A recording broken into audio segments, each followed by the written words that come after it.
Hello दोस्तों, मेरा नाम कुलदीप है और अगर आपको डरावनी कहानी सुनने का शौक है तो वीडियो को लाइक जरूर कीजिए और हमारे चैनल को सब्सक्राइब कीजिए। प्रोफाइल में जाकर कहानियों का आनंद लीजिए। आपका हर दिन शुभ हो। राजस्थान के कोटा की भूतिया हवेली। यह कहानी राजस्थान के कोटा शहर की एक भूतिया हवेली के बारे में है। यह हवेली राजा महाराजा के समय में बनाई हुई थी, लेकिन पिछले 18 सालों से इस हवेली में आज तक कोई भी रहने के लिए नहीं आया है। इच्छा होने पर भी इस हवेली में कोई भी नहीं रह पा रहा था, क्योंकि लोगों का कहना थी कि इस हवेली में भूत प्रेत का साया है। जब अजीत सिंह को इस हवेली के बारे में पता चला तो उसने तय किया कि वो इस रहस्य को जानकर ही रहेगा, क्यों लोग इस हवेली में नहीं रह पा रहे हैं। उसने मजबूत इच्छा शक्ति से हवेली में रहने की पूरी तैयारी कर ली। जब उसने हवेली के अंदर जाने के लिए पैर आगे बढ़ाए तो दरवाजे पे किसी अनजान व्यक्ति ने उसे रोक लिया और नजदीक जाके बोले, कौन हो आप और किधर जा रहे हो? अजीत सिंह ने जवाब देने के बजाय उसने सामने सवाल किया, जी आप कौन? मेरा नाम अर्जुन सिंह है और मैं यही पास में ही रहता हूँ।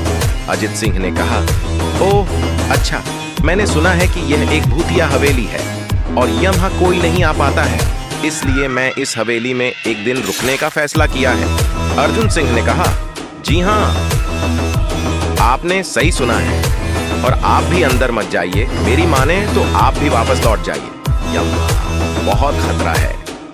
यह सुनकर अजीत सिंह खुश हो गया, जैसे उन्हें कोई लॉटरी लग गई हो। अर्जुन ने उसकी खुशी को देखकर बोला, आप क्यों खुश हो रहे हो? आपको तो भूत का नाम सुनकर डर लगना चाहिए।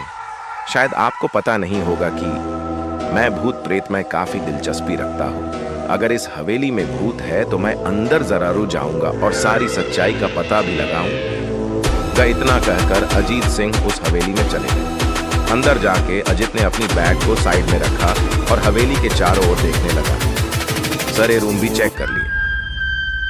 बाद में ड्राइंग रूम में आके सोफे पर बैठ गया। उसने वहां बैठकर दारू के 2-4 पैक भी पिए।